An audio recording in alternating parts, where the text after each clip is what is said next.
The moment I saw her hand, delicate and trembling with nerves, as she lifted her champagne glass beneath the golden chandeliers, I knew everything was over.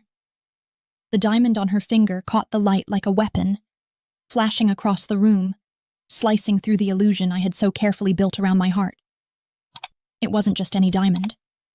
It was his. Cold. Perfect. Merciless. The kind of diamond that said 1,000 things at once. Power. Permanence. Possession. And as the crowd erupted into applause, their laughter and cheers rising like cruel music, I felt the air drain out of my lungs, as if the walls themselves had closed in and conspired to suffocate me. Damiano Vitale, my secret, my sin, my undoing, stood beside her, his arm loosely around her waist, his smile polite, controlled, almost mechanical. Yet his eyes, those deep, impossibly dark eyes that had once devoured me with such intensity I thought I'd never breathe again, were not smiling. They were scanning the room, restless, searching. And when they found me, hidden at the back of the grand ballroom, half shielded by marble columns and shadows, I felt that familiar pulse inside me, that silent language we had spoken in stolen nights and whispered confessions. But tonight, his gaze didn't hold desire. It held warning. It held fury. I shouldn't have come. I told myself that as I gripped the stem of my glass so tightly my knuckles turned white. I shouldn't have been anywhere near the Vitale estate. Not after what had happened between us. Not after the last words we exchanged. Words that had tasted like love and lies all at once. But curiosity is a cruel mistress, and pain, when it festers long enough, turns into something that almost resembles courage. I needed to see it for myself. To see her, the woman he was going to marry, the one who could stand at his side in daylight while I had been confined to darkness. The orchestra swelled as Damiano raised his glass, his voice deep and smooth, carrying over the crowd. To family, he said, his accent curling around the word like silk and smoke. To loyalty, to Alessia. Her name stung like acid in my throat. People cheered again, toasting their glasses, shouting blessings and congratulations, their laughter mingling with the hum of violins and the faint scent of expensive perfume. The Riccis, the Vitales, the whole kingdom of crime and wealth and blood that ruled this city from behind its velvet curtains, all of them gathered to celebrate this alliance that would tie two empires together in matrimony. A perfect picture of civility and control.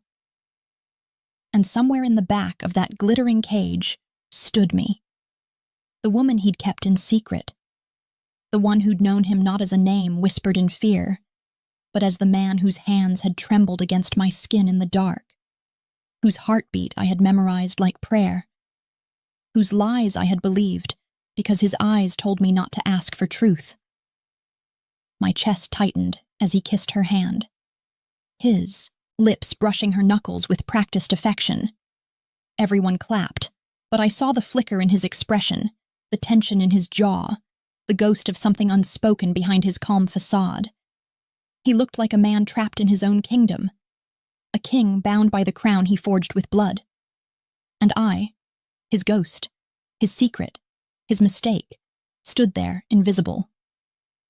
A waiter passed by, offering another drink, but I shook my head. My pulse was wild. My throat burned. I needed air.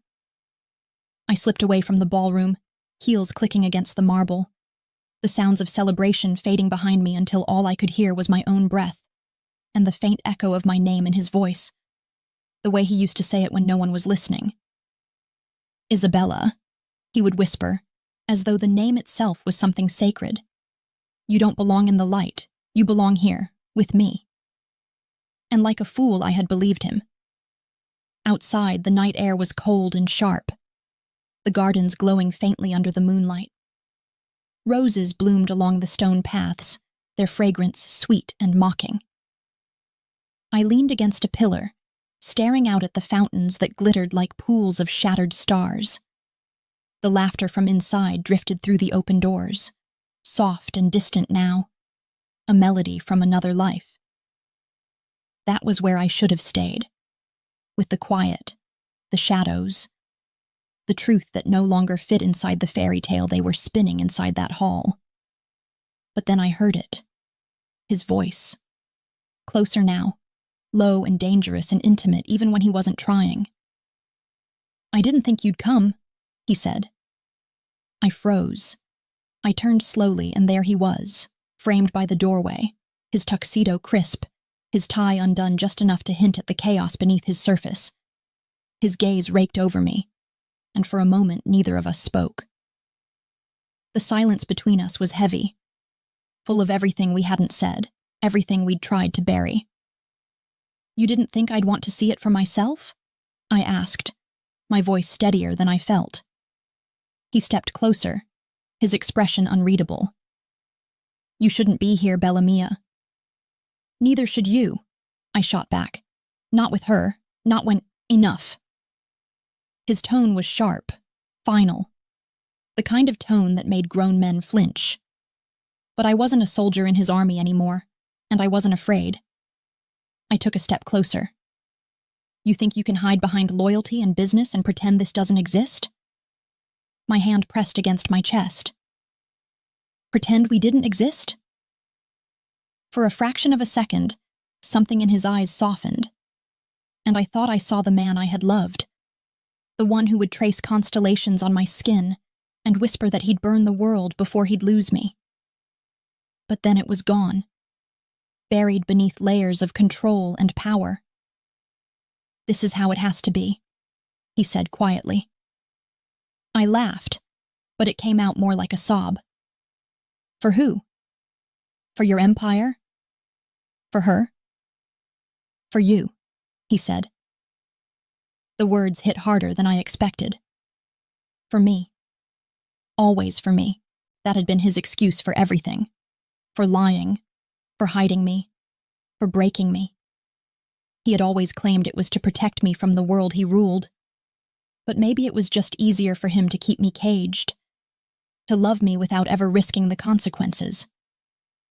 I looked at him one last time, memorizing the sharp line of his jaw, the way the moonlight kissed the scar near his temple, the shadows under his eyes that no amount of power could hide. I realized then that he wasn't my salvation. He was my addiction, my beautiful, deadly addiction, and addictions destroy you in the end. So I smiled, a small, sad thing, and whispered, "Then protect me by letting me go." His expression cracked, just for a heartbeat. Then he turned, walked back toward the light of the ballroom, back toward his fiancée, his empire, his lie. I stood there until I couldn't feel my fingers, until the sound of his name being toasted again drifted into the night, and I knew this was the end of everything I had ever let myself want. But as I turned to leave, the wind shifted, carrying his scent, that faint trace of smoke and cedar and sin, and with it came a quiet certainty that chilled me to my core. He would come for me. And when he did, there would be no running far enough, no hiding deep enough to keep me safe from the man who never let anything, or anyone, walk away from him. I don't remember walking back to my apartment that night. Only the echo of my own footsteps, and the way my heels clicked against the cobblestones like a metronome counting down to the moment my heart would finally give out. The city around me shimmered in gold and black, streetlights stretching across wet pavement, reflections rippling like broken promises. And somewhere in the distance a violin cried through an open window, its music too mournful, too knowing, as if it understood exactly what it meant to love a man like Damiano Vitale, and to survive it only by pretending you never had. When I closed the door behind me, the silence pressed against my skin so thickly it felt alive. My apartment was small, too small for the kind of emotions I carried that night. But it was mine. A sanctuary of anonymity. A place where his scent didn't linger on the sheets, and his voice didn't echo through the walls. Still, as I stood in the middle of that dimly lit room, I could almost hear him in the shadows, that low, unyielding voice telling me to breathe, to listen, to obey, to love him even when it hurt. The gown I wore still smelled faintly of his cologne, cedar and smoke, sin and danger. So I tore it off as though it were a second skin I couldn't bear to inhabit anymore. The fabric pooled around my feet, black and shimmering, a ghost of the night I should never have witnessed. I walked barefoot to the dresser, each step feeling heavier than the last, and pulled out an old duffel bag I hadn't touched in months. The zipper's rasp sounded final, metallic, almost cruel, like the punctuation at the end of a love story that never had a chance to be written properly. I didn't think. I moved by instinct, the same way a wounded animal does when it knows the forest is on fire. I stuffed the bag with whatever clothes my shaking hands found first, tossing in a few photographs, my passport, the emergency cash I had hidden inside the lining of my coat. The one thing I had learned from him was to always be prepared to run. As I packed, flashes of our time together came at me like lightning strikes, his fingers tracing the curve of my spine, his laughter low and rare, his hand resting at the small of my back as if claiming territory. I remembered the first time I saw him lose control, the first time I saw blood on his hands and realized that love, in his world, was not a sanctuary, but a battlefield. And still, I had stayed. God help me, I had stayed. It's strange how love can make you fearless and pathetic all at once, how it can turn reason into rubble and leave you standing among the ruins, calling it devotion. When I found the small silver locket he had given me months ago, a delicate thing, engraved with the letter D on one side and I on the other, I hesitated. My fingers trembled around it, the way they used to tremble when he brushed his lips against my neck, whispering in Italian words I barely understood but felt all the same. I almost put it in the bag. Almost. But then I realized that carrying it with me would be like leaving the door open for him to find me. And if he found me, I knew I would never have the strength to walk away again. So I dropped it into the trash bin and watched it disappear beneath the crumpled papers of an ordinary life. I sat on the edge of my bed, pulled a pen from the nightstand, and stared at a blank sheet of paper for a long time. What does one write to the man who has already taken everything? The man who can ruin a life with a single command, yet whose touch once felt like the only truth left in a world full of lies. I wanted to tell him that I hated him, that I loved him, that I would never forgive him, that I already had. But in the end, all I wrote were 10 words. You chose your kingdom over me. Don't come looking. The ink smudged as the first tear hit the page. I folded the note, placed it on the nightstand beside the glass of whiskey he had left the last time he was here, untouched, amber still glinting like memory. Then I turned off the lights, because I couldn't stand to see the shadows of us dancing on the walls. The night stretched long and restless, filled with the ghosts of every moment we had stolen from time. I didn't sleep. I lay there listening to the city breathe, to the muffled sounds of cars passing by, to the distant hum of life that would go on without me, without him. Somewhere deep inside, a voice whispered that he would never let this be the end, that men like Damiano didn't lose what they believed they owned. But I silenced that voice, the same way I had silenced every instinct that had tried to save me before. When the first light of dawn bled through the blinds, soft and gray and indifferent, I stood, grabbed the duffel bag, and slipped out the door. The air outside was cold, sharp enough to cut through the fog of heartbreak. I walked fast, head down, blending into the waking city like a shadow that didn't belong to anyone. I didn't look back until I reached the train station. And even then, it wasn't regret that made me turn. It was the eerie, almost certain feeling of being watched. At first, I thought it was paranoia, the aftermath of too many sleepless nights, too many whispered threats disguised as love.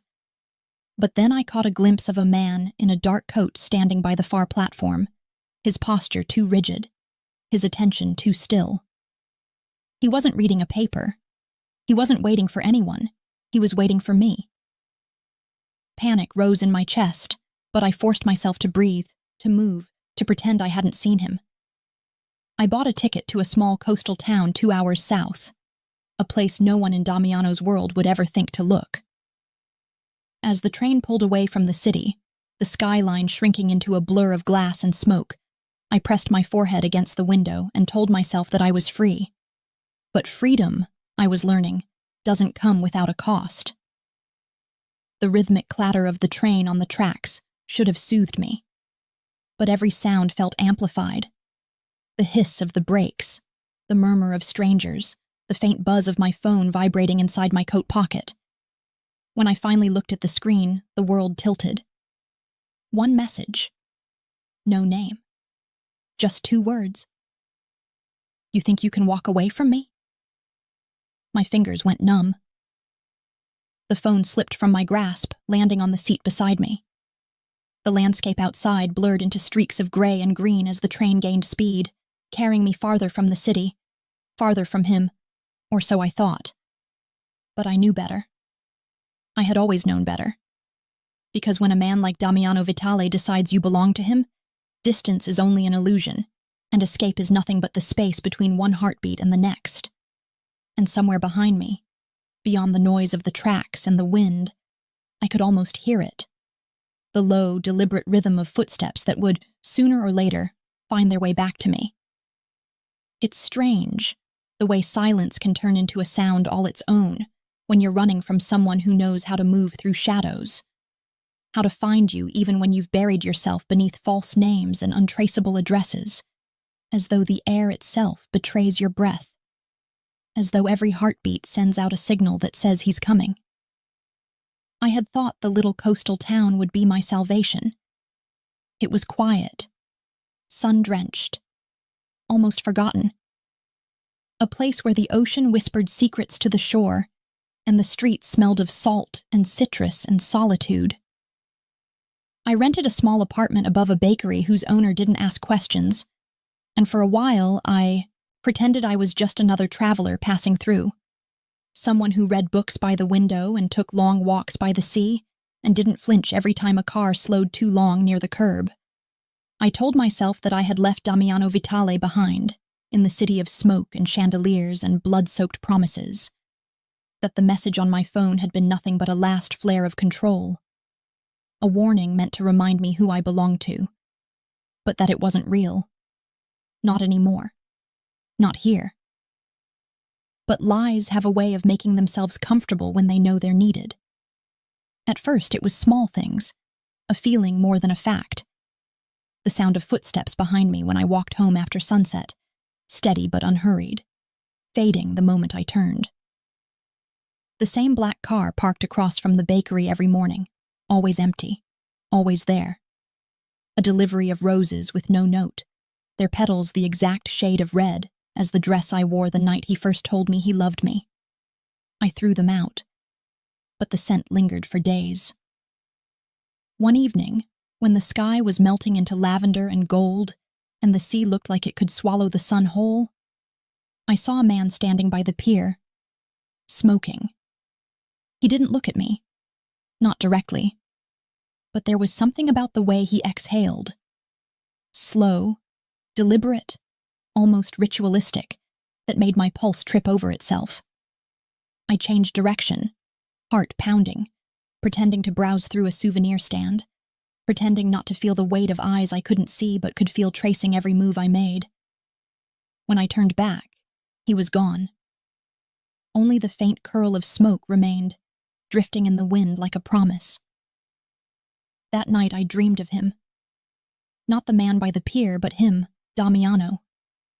I dreamed of the way he would whisper my name against my skin, as though the act of saying it was enough to mark it, to own it, to make sure the world knew it had already been claimed.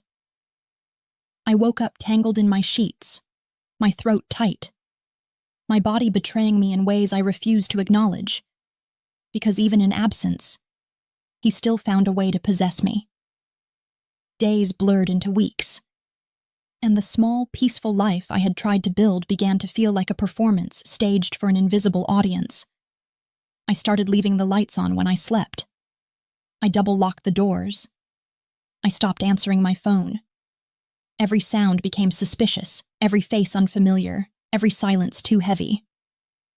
The fear wasn't constant. It came in waves, like the tide. But when it came, it was suffocating. Then came the letter. It arrived without a return address, slipped under my door one morning while I was still asleep. I found it lying on the floor, folded neatly, my name scrawled across it in handwriting I knew too well. Sharp, elegant, the kind of handwriting that belonged to someone who never had to rush for anything. "Isabella," it began, "do you really think distance makes you safe? You can change your name, your hair, your city, but you can't change the rhythm of your breath. I know it. I've counted it. You can't hide that from me. Come home before I come for you." The paper smelled faintly of him. I dropped it like it had burned me, but my hands were shaking so badly I couldn't even stand for a moment. There was no return address because he didn't need one. He was everywhere. I spent the rest of that day in motion, packing again, erasing traces, deleting photos, wiping my phone, buying a bus ticket this time instead of a train. I had no plan, no destination, only the primal instinct to move, to vanish, to stay one breath ahead of him. But when I stepped out onto the narrow street, suitcase in hand, I saw it, parked at the corner, sleek and black, its windows tinted so dark they looked like mirrors reflecting my fear back at me. I told myself it was coincidence. I told myself a lot of things that weren't true.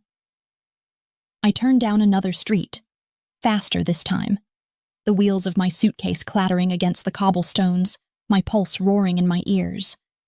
I didn't look back. I couldn't. If I did, I knew I'd see something I wasn't ready to face. At the bus station, the air smelled of diesel and rain, the kind of scent that clung to everything and everyone. I bought the first ticket I could find.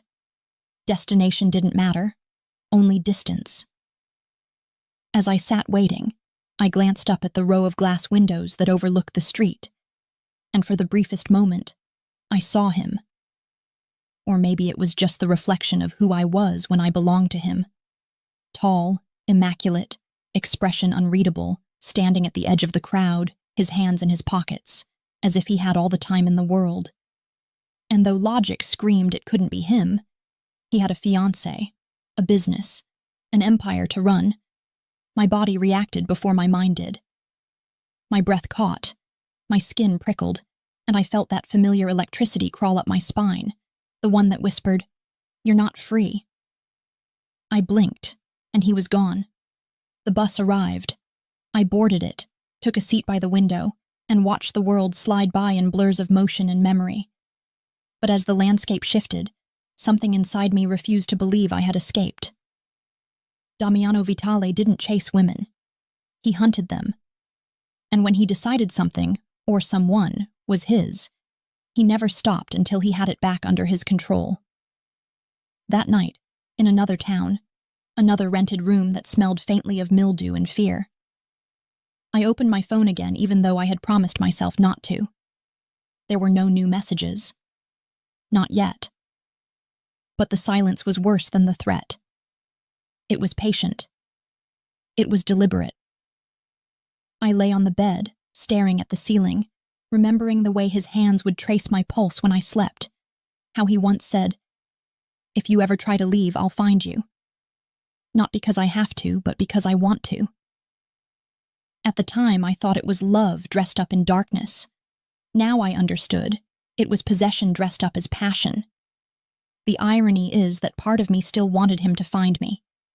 Because as much as I feared him, as much as I hated what he had done to me, I also missed the way he looked at me like I was the only thing in a world full of power and chaos that made him feel alive. That kind of hunger is hard to forget, and harder to live without. I drifted into uneasy sleep sometime before dawn, but the dream came again, this time sharper, more vivid. I was running through the woods, barefoot, the ground cold and damp, branches clawing at my skin. Behind me, his voice called my name, not shouting, not angry, but calm, almost tender. "You can run, Bella, but I'm already there." When I woke, my heart was hammering, and the first light of morning spilled through the curtains like accusation. I sat up, rubbed my eyes, and then froze. On the nightstand beside me lay a single black rose. Its petals were perfect, its stem cut clean. And tucked beneath it, a note written in the same elegant script as before. "You should know better than to make me chase you." My breath stuttered. My pulse stopped for half a beat. And in that suspended silence between fear and inevitability, I understood that the hunt was over. He had found me. There is a certain stillness that comes before destruction, a kind of breathless calm that fools you into believing that maybe, just maybe, you still have control over your life, that the world hasn't yet shifted beneath your feet, that fate isn't already reaching out its hand to drag you back into the arms of the man you swore you would never see again. That was the stillness that filled the room when I found the black rose. I remember staring at it for what felt like hours. The petals so dark they almost shimmered blue under the weak morning light. Its stem cut at a perfect angle like something ritualistic. Deliberate. Personal. It wasn't just a symbol. It was a message. A signature. A declaration. Damiano Vitale didn't need to knock or threaten or announce his arrival. He simply existed in the spaces you thought were yours and reminded you that nothing, not even your freedom, belonged to you without his permission. I sat there on the edge of the bed, my heart beating unevenly, my breath shallow and broken, trying to make sense of what I already knew deep down. He was here. Not metaphorically, not through shadows or messages or ghosts, but here in this town, breathing the same air, watching the same sunrise, maybe standing in the street below at that very moment. I should have run, I should have screamed, I should have done something. But instead I felt this strange and terrible calm settle over me, as though my body had decided to surrender before my mind had even caught up. Maybe because I knew there was no point in fighting a man like Damiano. He was not the kind of storm you escaped. He was the kind that swallowed you whole and made you believe it was love. I stood, every motion careful, deliberate, as though sudden movement might summon him from the shadows. The floorboards creaked softly beneath my bare feet, the air thick with that intoxicating scent of smoke and cedar that always preceded him like a haunting. I glanced toward the window and froze. He was there. Across the narrow street, leaning against the hood of a black car that looked too expensive for this forgotten coastal town, he stood as if he had been carved from the same darkness that had chased me across cities and dreams. He wasn't looking up. Not yet. His head was bowed slightly, one hand in his pocket, the other holding a cigarette that burned low between his fingers, the smoke rising in thin, curling threads. And though there was distance between us, I could feel him the way you feel the sun through glass. Dangerous, consuming, inescapable. Then slowly he looked up. Our eyes met across the distance, and in that instant the world tilted, time fractured, and every promise I had made to myself, to stay gone, to stay strong, to stay free, crumbled beneath the weight of that gaze. He didn't smile. He didn't move. He just watched me, and somehow that was worse than anything else, because in his silence I heard everything. The anger, the longing, the hunger, the inevitability. I stepped back from the window, my pulse thundering, my body trembling with an emotion I couldn't name, part fear, part relief, part something so much darker. I turned, grabbed my bag, and started toward the door. But it was already too late. The lock clicked before I even reached it. For a heartbeat, there was only silence. And then the door opened, slow and deliberate, as though whoever stood on the other side had no reason to rush.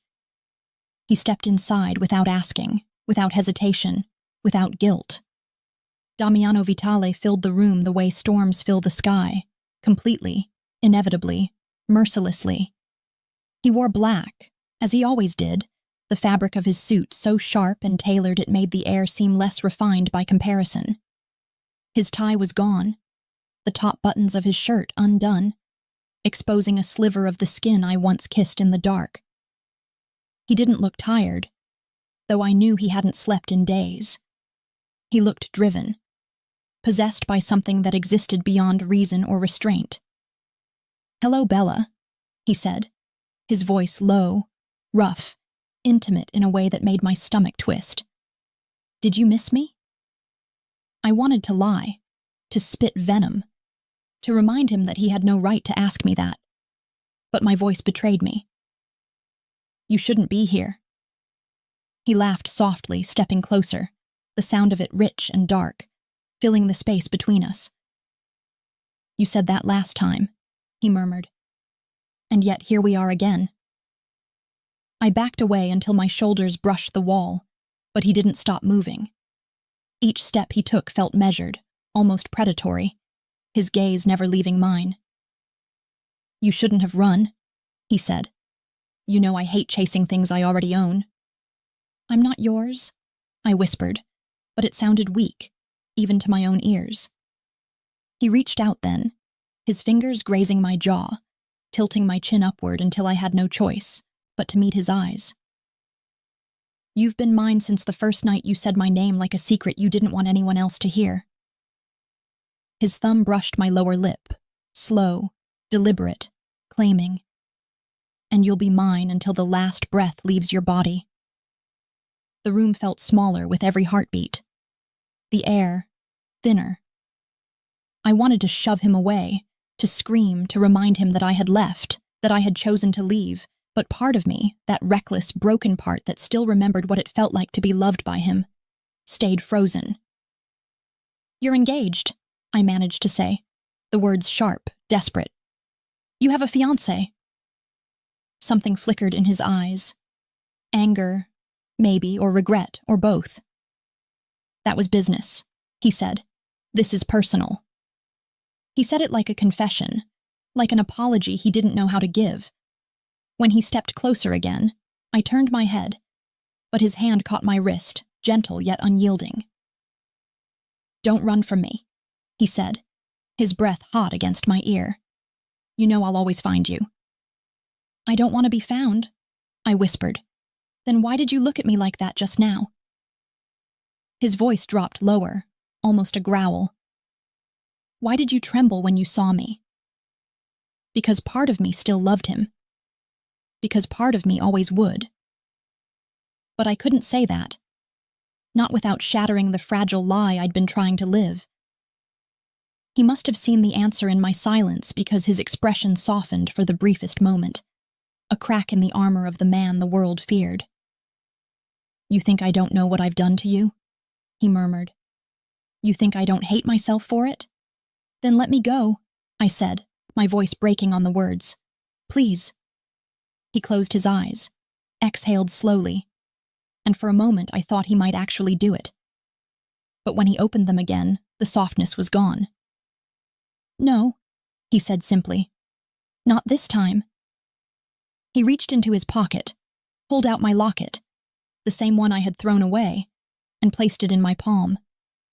"You can keep running if you want," he said, "but you'll always find me waiting at the end."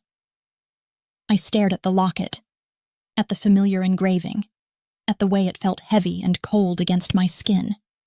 He had found it. He had found everything. When I looked up, he was already at the door. "You have until sunset to pack," he said. "You're coming home with me." And then he was gone, leaving behind only the faint scent of smoke and inevitability. I sank to the floor, clutching the locket so tightly it bit into my palm, and for the first time since I'd left him, I didn't know if I was afraid of him, or of myself, for wanting him to come back. Outside, the sea roared against the cliffs, wild and merciless, as if echoing the truth I didn't want to face. He wasn't chasing me anymore. He had caught me. There are prisons that wear their bars openly, cold, iron, merciless, and then there are prisons like the one I found myself in, Now, gilded and perfumed, wrapped in velvet and silence, built not to contain my body but to suffocate my will, to remind me with every passing hour that I was no longer a woman, but a secret hidden inside the home of a man who had the world at his feet, and yet could not bear to let me go. The Vitale estate was not a home. It was a fortress pretending to be one. A cathedral of marble and menace perched above the sea. Its windows always shuttered. Its halls echoing with the ghosts of power. From the outside, it looked serene, a monument to wealth and legacy. But inside, it pulsed with quiet violence, the kind that didn't leave bruises but carved itself into the air like a warning. I could feel it in the way the staff avoided my eyes, in the hushed way they spoke when they thought I wasn't listening, in the unspoken question that lingered on their tongues. Who is she? I was no one, and that was exactly what Damiano wanted. He hadn't spoken much since the night he brought me here, only enough to tell me that I was safe, though his version of safety was a strange, possessive kind of captivity, wrapped in silk sheets and unspoken rules. He had given me a room overlooking the cliffs, a room that smelled faintly of salt and sandalwood and memory, and though the door was never locked, I knew better than to try to leave. Every evening I would hear the sound of his voice through the walls, deep and measured, conducting meetings that blurred the line between business and threat. I would sit by the window, watching the ocean crash against the rocks below, and think about what freedom had felt like before he reminded me that I would never truly know it again. And then, on the third day, she came. Alessia Ricci. I knew her name long before I ever saw her face. She was the daughter of Giovanni Ricci, one of the most feared men in southern Italy, and the fiancé Damiano had been meant to marry, the alliance that would have sealed two empires, two dynasties built on loyalty and blood. But alliances forged in darkness are fragile things, and love, if you could call what Damiano and I had love, had a way of poisoning them. I heard her before I saw her, her heels clicking against the marble like gunfire, her voice smooth and sharp, cutting through the hushed tones of the servants as she demanded to know where he was. There was authority in that voice, entitlement, a confidence that came from never having to doubt her place in the world. When she entered the drawing room where I sat pretending to read, I understood immediately why Damiano had chosen her. For strategy, for power, for optics. She was beautiful in a way that demanded attention. Tall, poised, her dark hair coiled neatly at the nape of her neck, her eyes cold and clever, assessing everything before her. She wore red, the color of conquest, and diamonds that glittered like shards of ice. For a long, unbearable moment, she said nothing. She simply looked at me, her gaze sweeping over every inch of me, taking in the loose silk robe, the bare feet, the book trembling slightly in my hands. Then she smiled, slow, deliberate, devastating. "So," she said, her voice low and elegant, "you're the reason." I didn't answer. She crossed the room, uninvited, her perfume filling the air like a warning. "You must be very proud of yourself," she said, stopping just short of where I sat. "Few women have managed to make Damiano Vitale lose his sense of reason, but you've managed to make him forget his obligations, his alliances, his name." She tilted her head, the smile never leaving her lips. "Tell me, was it worth it?" Her words struck like a whip, each one perfectly aimed. I wanted to stand, to meet her stare, to defend myself, but I couldn't. Because in that moment, surrounded by everything that belonged to him, I realized she was right. I had undone something much larger than myself. "I didn't mean for—" I began, but she cut me off with a laugh so soft it felt cruel. "No," she said, "women like you never mean for it to happen. You think love excuses everything. You think passion makes you untouchable. But men like Damiano don't fall in love, dear. They own. And when he tires of owning you, he'll return to the world that actually matters. And you—" She leaned closer, her voice dropping to a whisper. You'll be nothing more than a memory he has to hide." Her words burned through me, not because they were lies, but because they sounded too much like truth. When she straightened, her eyes glinted with something colder than jealousy. Pity, perhaps, or contempt. "I'm not here to fight over him," she said. "I'm here to warn you. The Ricci family does not tolerate humiliation. You may think he can protect you, but the moment he defies us, he becomes a liability. And liabilities—" She smiled again, that terrifying, perfect smile. "They get erased." She reached out then, her manicured fingers brushing the edge of my hair, and the gesture so deceptively gentle made me flinch. "You should leave while you still can," she whispered, "before his world decides you're in the way." When she left, the room felt colder, emptier, heavier. I sat there for a long time, the echoes of her words circling through my mind like vultures. Liabilities get erased. That night, Damiano came to me. He found me by the window again, my arms wrapped around myself, the sea roaring below. He didn't speak at first. He just stood there, his reflection merging with mine in the glass, his presence filling the silence until I couldn't bear it anymore. "She was here," I said finally, my voice barely audible. "I know," he replied. "She wanted to see what she was losing." I turned to face him, anger sparking through the fog of fear. "You should have told me she was coming." "I didn't think she'd dare," he said. "Not here." "She threatened me," I whispered. "She said the Riccis won't let this go."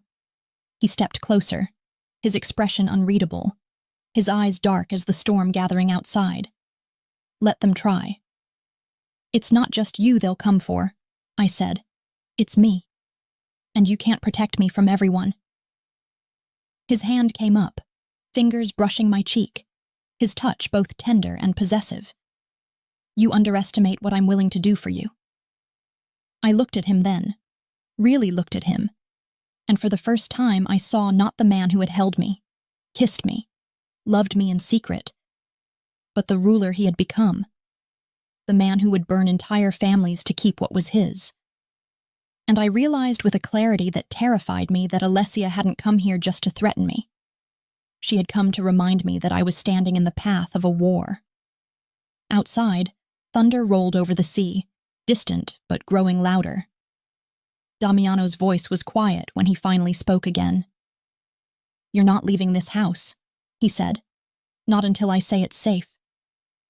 "And if it never is?" I asked.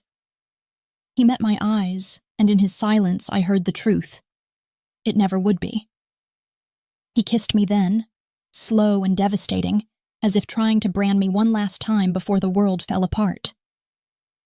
And as his mouth claimed mine, I couldn't shake the feeling that somewhere, beyond the walls of this gilded prison, Alessia Ricci was already setting the fire that would burn everything we knew to the ground.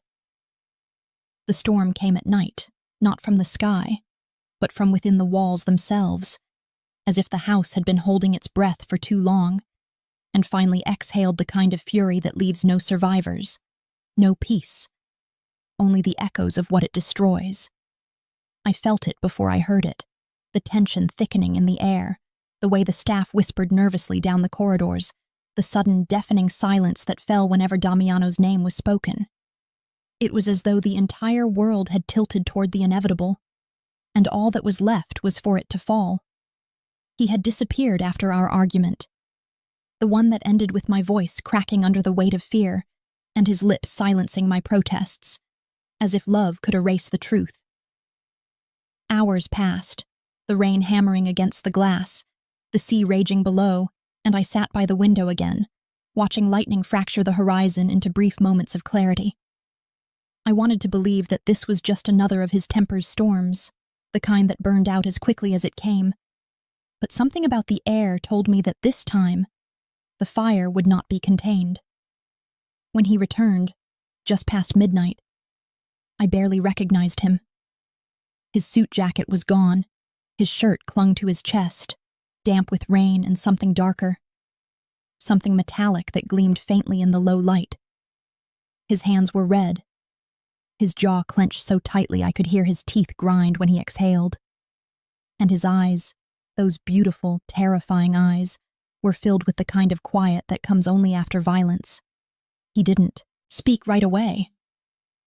He just stood there, dripping on the marble, watching me like a man standing at the edge of a confession he could not take back. "What did you do?" I whispered, though part of me already knew. He closed his eyes briefly, ran a blood-stained hand through his hair, and said, in that low voice that always seemed to carry the weight of every decision he had ever made, "I ended it." My breath caught. "What do you mean you ended it?" "I made a choice," he said, stepping closer, the scent of rain and iron trailing behind him. "The Ricci's wanted war. They got one." I stared at him, the words sinking slowly into me like stones into water. "You killed them?" His gaze locked onto mine, and the silence that followed was answer enough. For a moment I couldn't move. The air between us felt alive, sharp, filled with ghosts. I wanted to scream, to shake him, to demand why he couldn't just walk away, why he couldn't let power go, why he always had to drown everything, even love, in blood. But the words tangled in my throat because I knew, deep down, that this was who he had always been. He reached for me then, his hands rough and trembling, his voice breaking for the first time I had ever heard. "They threatened you, Isabella. They said your name. They knew where you were. I couldn't let them—" He stopped, his breath ragged. "I couldn't let them touch you." "You think this protects me?" I said, tears rising unbidden. "You think killing them makes me safe? You've just painted a target on both of us." "I've made a promise," he said, his tone shifting, hardening again. "A blood oath. No one touches what's mine." That word, mine, hit like a slap. Not because of how he said it, but because of how much I wanted to believe in the lie of it. He cupped my face, his thumb brushing away a tear that hadn't yet fallen. "I did this for you," he whispered, almost pleading. "Every drop, every scream, every sin, I'd do it all again if it meant keeping you alive." I wanted to tell him that love shouldn't cost this much, that it shouldn't demand blood as proof of its existence. But the words felt hollow in a house that thrummed with the echoes of his choices. Somewhere below us, I could hear the faint rumble of engines, men moving, orders being carried out. The world was shifting, and I was standing at the center of it, too entangled in him to escape, too afraid to stay. He turned from me then, pouring himself a drink, the liquid trembling in his hand before he swallowed it whole. "They'll come for me now," he said quietly. "For us. Giovanni Ricci won't forgive what I've done." "And what happens to me?" I asked, my voice shaking. "What happens when they come?" He looked back at me, his expression unreadable. "You stay here. You do nothing. You trust me." "Trust you?" I laughed, bitter and broken. "You've destroyed an entire family. You've destroyed yourself."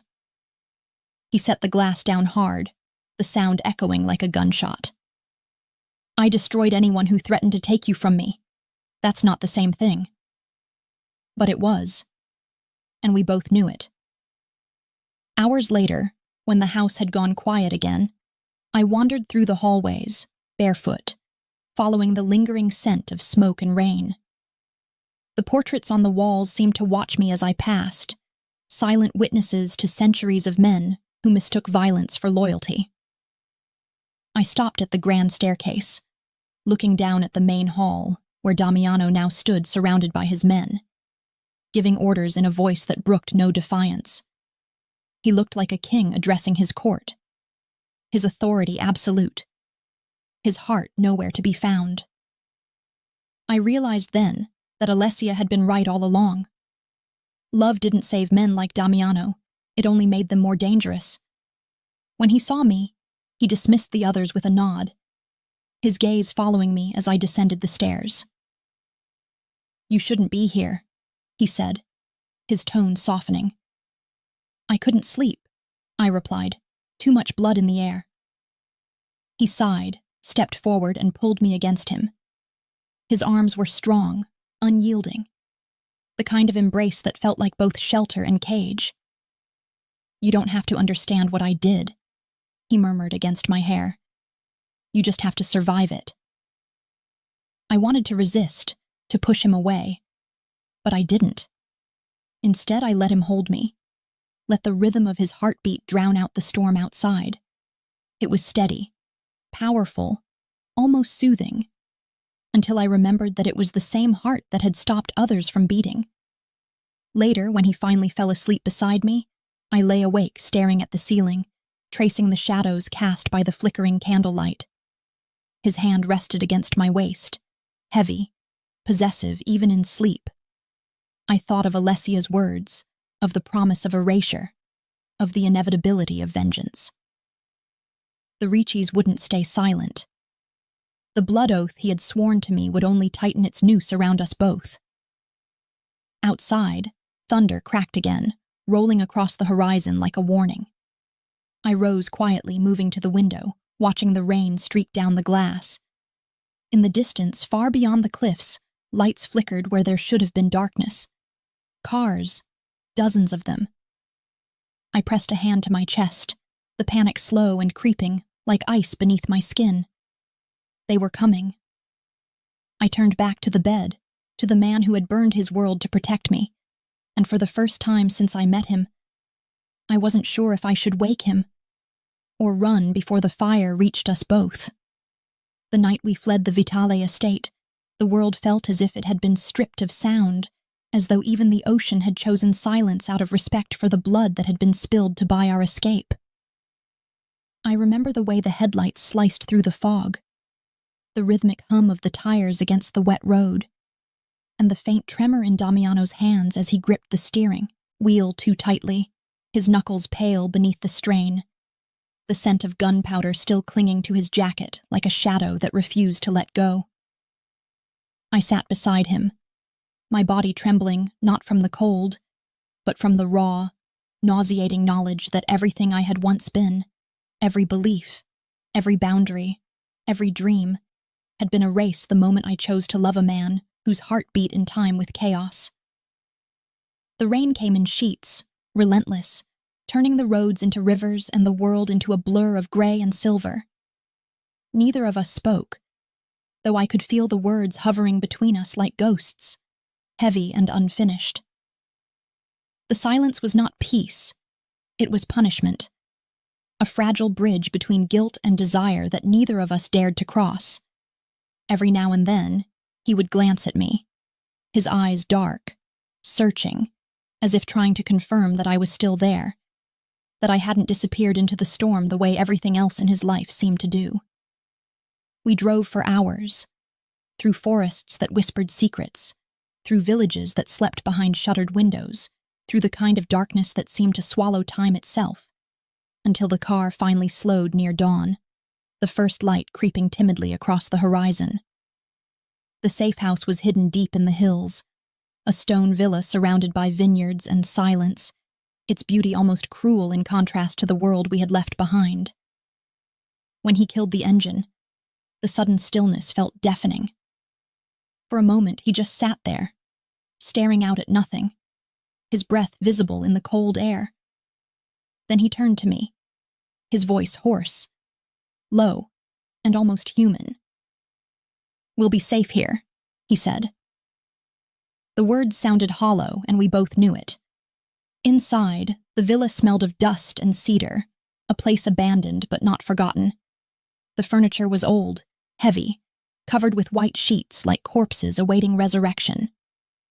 Damiano moved through the space with the ease of someone who had been here before, lighting a fire, checking the windows, speaking occasionally to the few men who had followed us. Loyal soldiers with faces carved from stone and eyes that never lingered too long on me. When they left, taking their silence with them, we were alone again. For the first time in days, I could breathe, though the air felt thick with everything unsaid. I wandered into the kitchen, lit only by the flicker of the fire spilling in from the main room, and poured myself a glass of water that tasted faintly of metal. My reflection in the window startled me.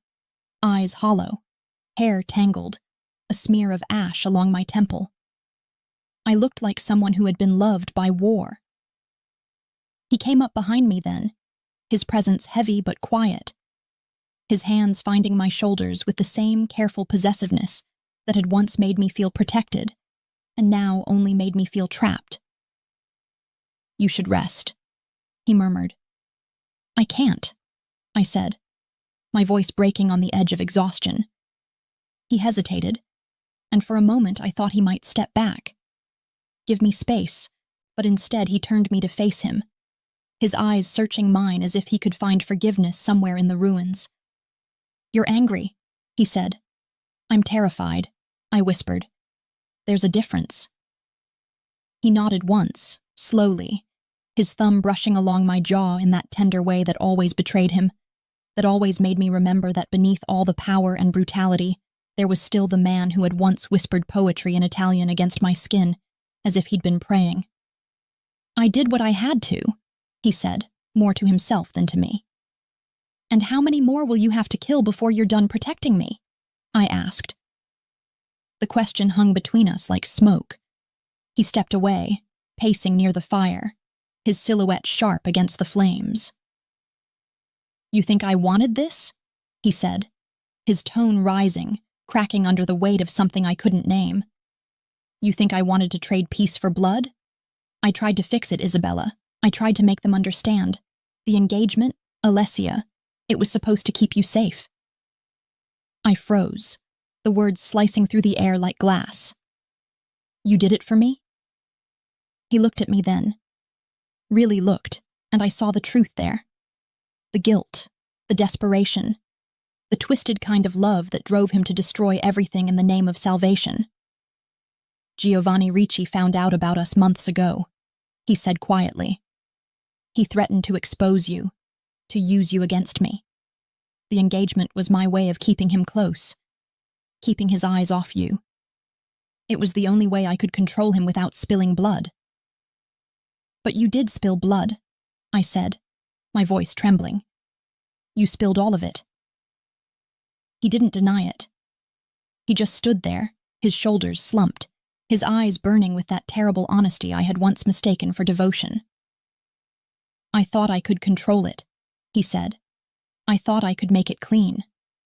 But men like me, we don't get clean endings. We only get survival."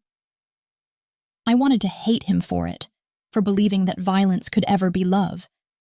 But as I looked at him standing there, broken and burning in equal measure, I realized that he was right about one thing. There was no going back. Not for him. Not for me. Not for us. The silence stretched again, long and aching. The fire cracked softly, the only witness to the collapse of everything I had once understood about the man I loved. Finally, he moved closer, his voice low and unsteady. "You can still leave," he said. "If you walk out that door now, I won't stop you. I'll make sure they never find you. You can have your life back." The words should have felt like salvation, but instead they broke me. Because I knew they weren't true. Because I knew even if I left, he would always find me in the quiet moments, between breaths, between heartbeats, between dreams. I stepped closer, the distance between us shrinking to nothing. "And what about you?" I asked softly. "What happens to you if I go?" His mouth curved into something that wasn't quite a smile. "Then I burn alone?" There it was again. The inevitability. The darkness that drew me even as it destroyed me. I reached up, my fingers brushing against the line of his jaw, feeling the tremor there.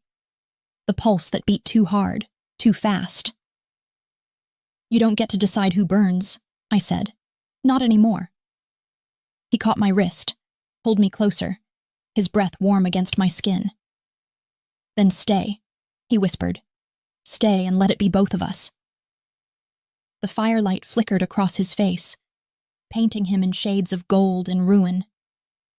I knew that staying meant surrendering to a world I couldn't survive, but leaving felt like tearing out a part of myself I no longer knew how to live without. so I didn't answer. I just kissed him. The kind of kiss that tasted like confession and grief, like forgiveness wrapped in damnation. And when he kissed me back, I understood that this was what it meant to love a man like Damiano Vitale, to drown willingly, to mistake the fall for flight. Outside, the storm finally began to fade, the dawn pressing pale light against the horizon. But even as the world began to wake, I knew that what had happened could never be undone. The Riccis would come. Blood would call to blood. And when it did, there would be no safe house, no hiding, no absolution left for either of us. Because the truth had finally come between us. And the truth was this: he had killed for me. And I was starting to understand that part of me wanted him to. There are moments when silence becomes a living thing, when it presses so tightly against your skin that even breathing feels like a betrayal of it. And in those moments you begin to understand that peace is not the absence of war, but the fragile pause between its echoes. That was how the days passed in the safe house. Slow, suspended, trembling with an invisible tension that neither of us dared to name, as though the walls themselves were listening for the sound of a truth we both refused to speak. For a time, it was almost possible to pretend that the rest of the world no longer existed. The villa, isolated among endless rows of dark vines and sleeping hills, felt like the last place on earth where time dared to move. The mornings came softly, sunlight pouring in through the dust-covered windows like forgiveness we hadn't earned, and Damiano would sit across from me at the kitchen table, his shirt sleeves rolled up, his tie forgotten, his expression unreadable as he read the same newspaper over and over, pretending not to notice that the news he was searching for, the retaliation, the blood price, had not yet come. But I saw the cracks forming long before he did, in the way his men grew restless, their whispers trailing like smoke through the hallways, their loyalty shifting with the wind. Men who kill for a living do not understand stillness. It breeds doubt, and doubt breeds danger. I watched it unfold quietly, like rot spreading beneath, polished wood, slow and invisible until it was too late. One evening, just as the sun dipped behind the hills, painting the sky with bruised light, I found Damiano standing outside by the vineyard, a glass of whiskey in his hand, his gaze lost in the horizon. The air smelled of smoke and wet earth, and the wind tugged gently at his shirt, as though even it wanted to pull him away from whatever thoughts haunted him. "They're losing patience," I said softly, stepping closer. He didn't turn to look at me. "Let them." "They're afraid," I said. He took a slow sip, his jaw tightening. "Fear keeps them loyal." "No," I whispered. "Fear makes them dangerous." For a long moment he said nothing, and then finally he turned, his eyes catching mine with that same quiet intensity that had once made me forget who I was. "You think you understand them," he said, "but you don't. Loyalty bought with fear is still loyalty." I wanted to tell him that he was wrong, that what he mistook for obedience was just silence waiting for a crack, but I didn't. Because deep down, I knew that the only thing more dangerous than defying a man like Damiano Vitale was proving him wrong. That night, I woke to the sound of voices downstairs, low, urgent, angry. I slipped from the bed, careful not to wake him, and crept to the edge of the staircase, where the flicker of candlelight danced against the walls. 3 of his men stood in the foyer, their faces tense, their words hushed but sharp enough to cut through the dark. "Can't stay here forever," one of them said. "The Riccis will find us. They always do." "They don't even need to find us," another muttered. "They already know. You think that attack in Naples was random? They knew where we were going before we did." A third voice, lower, quieter, almost calm. Then someone told them. The silence that followed was thick, poisonous. I froze. My breath caught somewhere between my lungs and my throat. Someone told them. The words echoed through me, heavy and cold. I backed away, one step at a time, until the floor creaked under my heel. The sound was small, but it was enough. 3 pairs of eyes snapped upward, their faces twisting in surprise before suspicion took over. I didn't wait to see who would speak first. I turned and ran, heart pounding, back through the hall. But before I could reach the bedroom, a hand caught my arm, strong and unyielding, spinning me around. "Isabella," Damiano said, his voice low but steady, his eyes sharp. "What happened?" I tried to speak, but my voice shook. "They're talking downstairs. They think there's a traitor. They think someone told the Ricci's where we are." For a heartbeat, he didn't move. Then he brushed past me, his face carved from stone, his rage quiet and cold. When he reached the landing, the entire house seemed to hold its breath. "What are you whispering about?" he asked, his tone deceptively calm. The men stiffened, their eyes darting between each other. The silence that followed was unbearable. Finally, one of them spoke, the youngest, a man named Matteo, his voice trembling. "Someone's been talking, boss?" The Ricci's knew where to find the shipments, the safe routes, the villa. Damiano descended the stairs slowly, each step deliberate, each movement measured. "And you think it was one of you?" Matteo swallowed hard. "We don't know, sir, but you think it wasn't me?" Damiano finished for him, his lips curving into something that wasn't quite a smile. "No, sir," Matteo said quickly, but his eyes betrayed him, flicking just once toward the door, toward the car waiting outside. It was enough. Damiano moved faster than I could see, his hand catching Matteo by the throat, slamming him against the wall. The sound was brutal, final. "You think you can sell me out to the Ricci's and walk away breathing?" "Boss, I didn't—" The gunshot cut him off, sharp and merciless, echoing through the house like thunder. The smell of gunpowder burned the air, and for a moment there was nothing but silence, heavy and ringing, as the other men stared at the body crumpled at their feet. Damiano didn't even look down. "Betrayal," he said, his voice calm again, "has a price." I stood frozen on the stairs, my heart hammering against my ribs, watching as the blood spread slowly across the marble, dark and shining. I wanted to scream, to run, to shake him and make him see what he had become. But he turned then, his eyes finding mine, and I saw something I hadn't expected. Not pride. Not satisfaction. Regret. He said nothing, just walked past me, his hand brushing mine as he went, his touch colder than the night outside. Later, when the body was gone and the men dismissed, he sat alone by the fire, staring into it as though he could burn away the part of himself that had pulled the trigger. I approached quietly, the air between us heavy with the things we could never take back. "You didn't have to kill him," I said softly. "He would have sold us," he replied without looking at me. "You don't know that."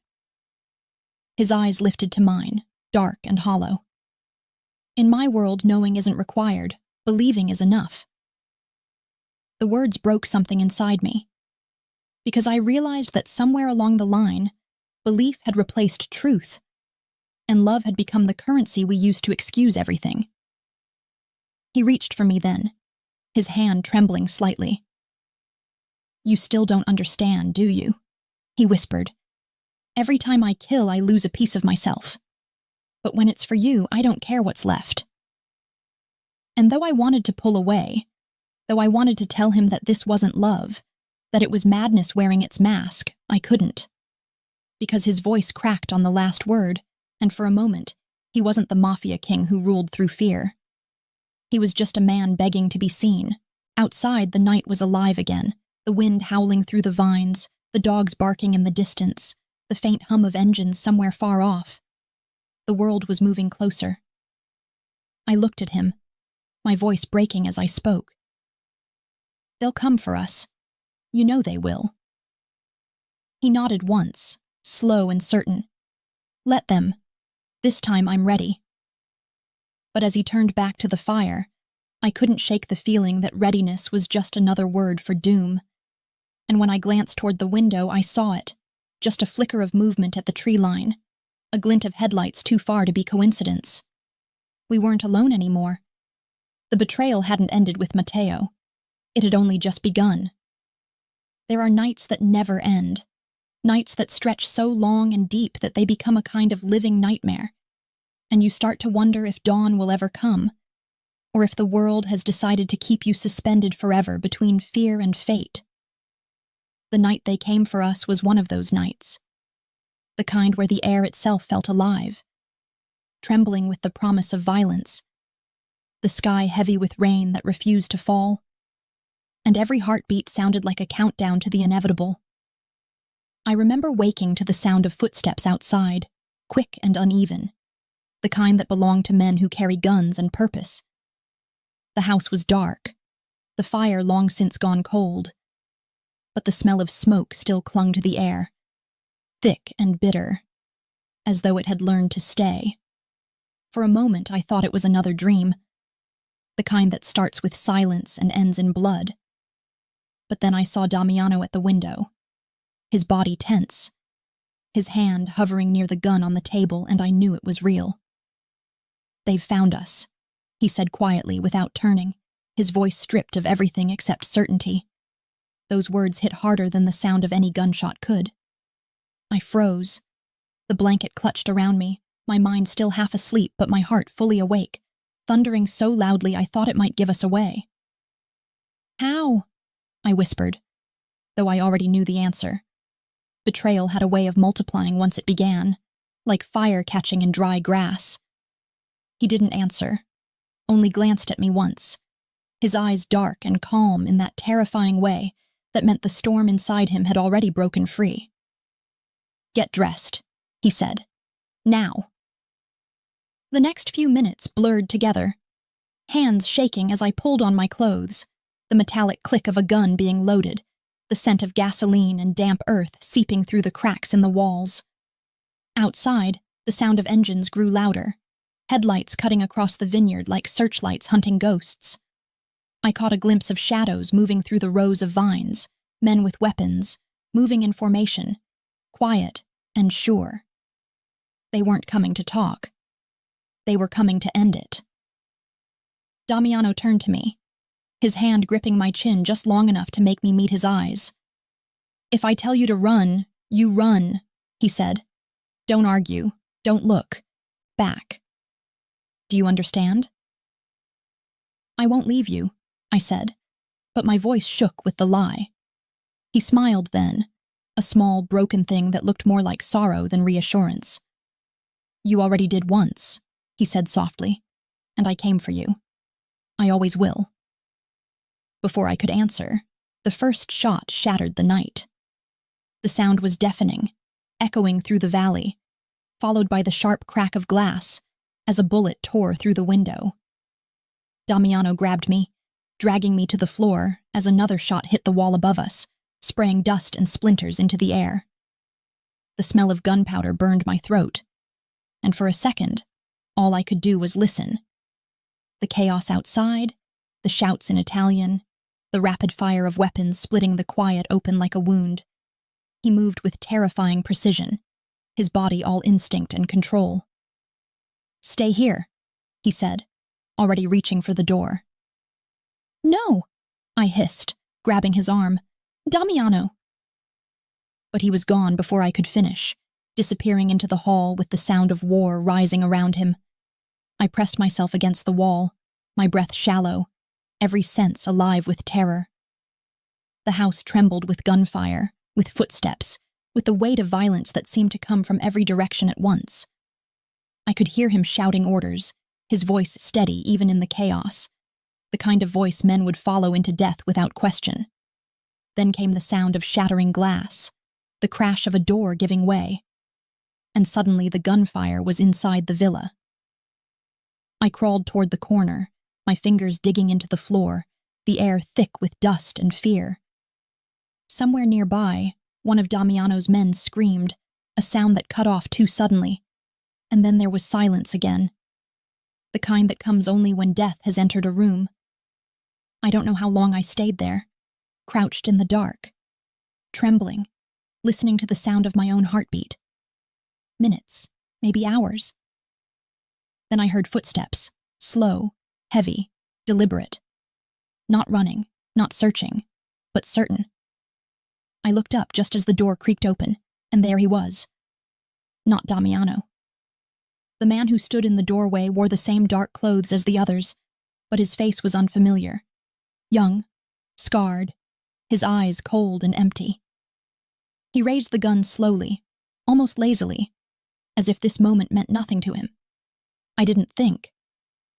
I lunged for the nearest thing I could reach, a piece of broken wood from the shattered chair, and swung. It hit his arm, hard enough to make him stumble, the gun firing once, the bullet grazing my shoulder before embedding in the wall. Pain shot through me, white and sharp, but adrenaline drowned it out. I pushed past him, running into the hall, barefoot, the floor slick with something warm that I didn't want to name. "Isabella!" His voice. Damiano's. I turned toward it, heart leaping, and there he was at the end of the corridor, blood on his face, a gun in his hand, his expression unreadable but alive. He reached for me, shouting something I couldn't hear over the ringing in my ears, and then another shot rang out from behind him. He staggered. The world slowed, the sound fading into a hollow silence as he dropped to one knee, his hand pressed to his side, red blooming beneath his fingers like a dark flower. I ran to him, the air thick with the smell of metal and smoke, the walls around us trembling as another explosion echoed outside. "Damiano!"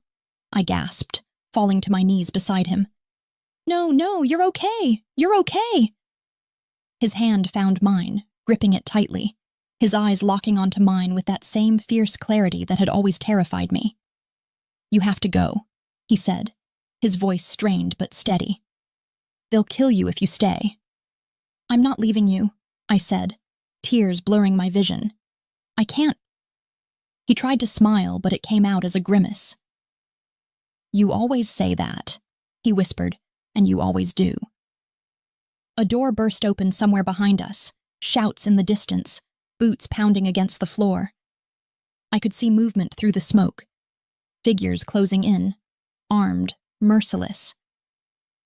Damiano pushed me back, his hand slick with blood. "Run," he said, his voice breaking on the word. "Please, Bella, run." I hesitated for only a second. Then I kissed him, fast, desperate, tasting salt and smoke and sorrow, and turned, running down the hall toward the back exit. The air was thick, the smoke choking, my shoulder throbbing with every step. I could hear the gunfire continuing behind me, each shot a heartbeat, each pause a prayer. I burst through the back door into the cold night, the rain finally falling, heavy and relentless. The world outside was chaos, flames rising from the far end of the vineyard, men shouting, cars burning, the storm above merging with the one below. I stumbled through the mud, my vision spinning, every breath a struggle. Then I heard it, a sound that cut through everything. A single gunshot, louder than the rest. And then silence.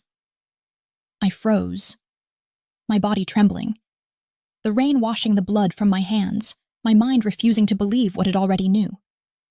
I turned slowly, my eyes searching through the smoke for any sign of him, for any movement, any shadow. But there was nothing. Just the echo of that last shot, still ringing in the distance, and the unbearable weight of a world that had just ended. I sank to my knees in the mud, the storm swallowing my sobs, the taste of ash and rain on my tongue. Somewhere behind me, engines roared to life, voices shouted orders, but I heard none of it.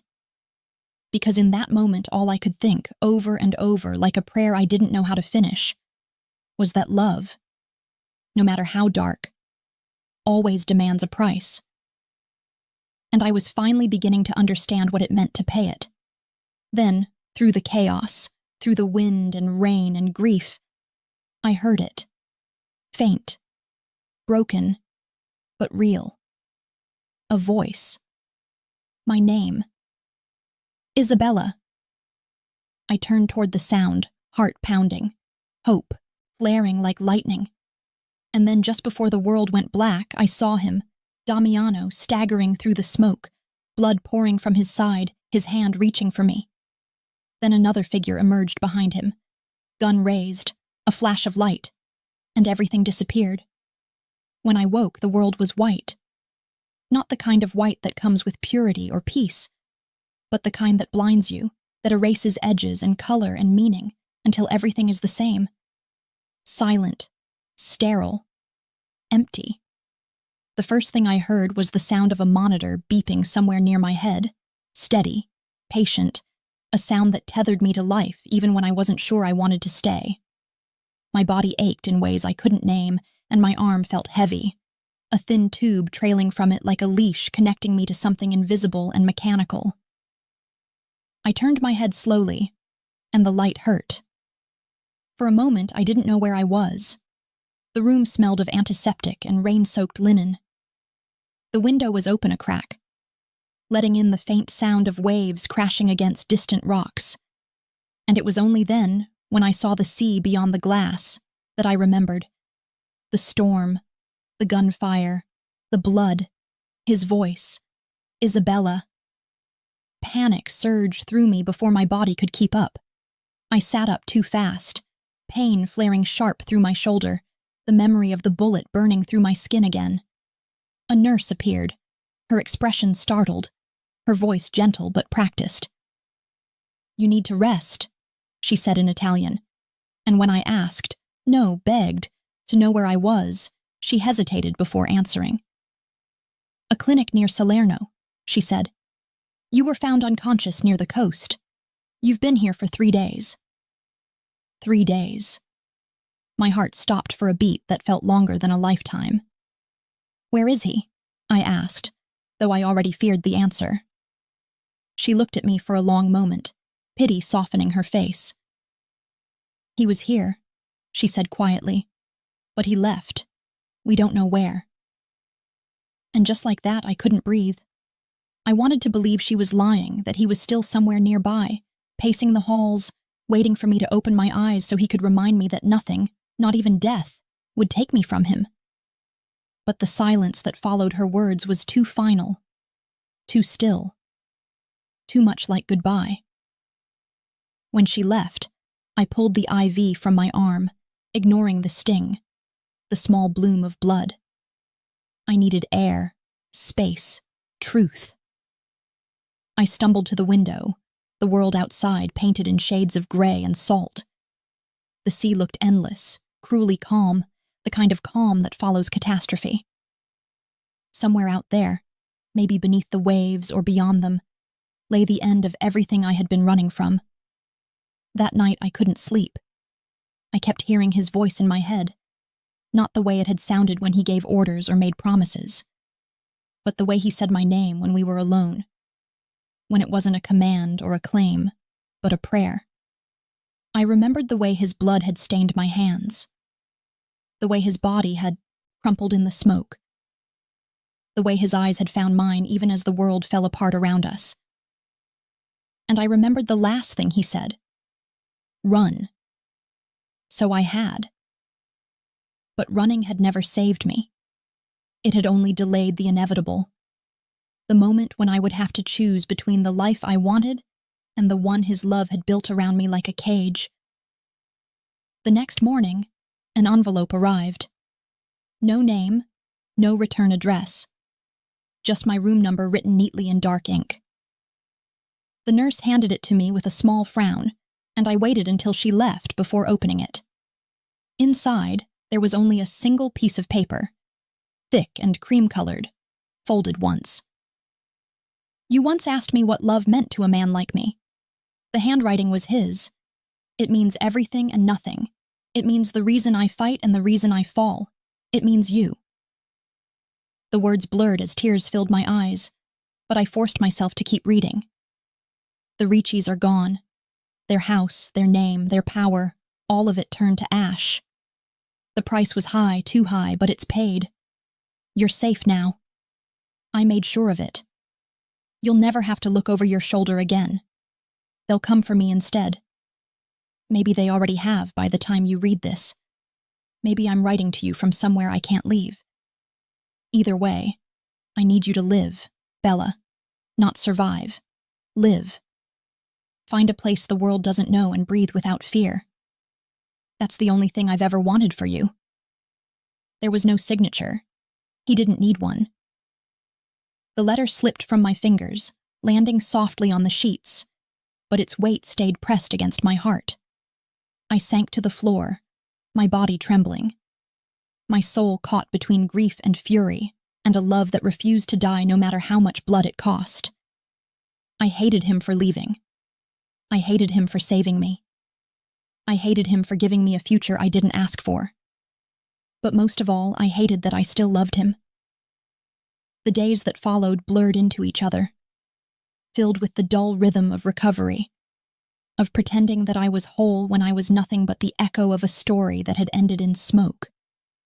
I told myself that I would leave soon, that I would go somewhere far away, Paris maybe, or Buenos Aires, or anywhere his name meant nothing. But every night I found myself walking to the cliff beyond the clinic, the one that overlooked the endless sea, waiting for something I couldn't name. On the 7th night, I found it. The sea was calm, the moon high, the wind gentle. And there, resting on the stone wall at the edge of the cliff, was a black rose. Its petals glistened with dew, its stem wrapped in a thin strip of silk. Navy blue, the same color as the tie he used to wear when he wanted to look less dangerous than he was. My breath caught, and for a long time I just stood there, the wind tangling my hair, the sound of the waves below like applause from a world that had finally forgiven us. I picked up the rose, my fingers trembling, and for a moment I thought I heard him behind me. His voice, low and familiar, carried by the wind. "You see, Bella? I told you I'd always find you." I turned, but there was no one there, only the night, endless and empty and kind. I closed my eyes, the rose pressed against my chest, and let the tears fall. Not the kind that begged for pity or release, but the kind that cleanse, that turn pain into something softer, something almost like peace.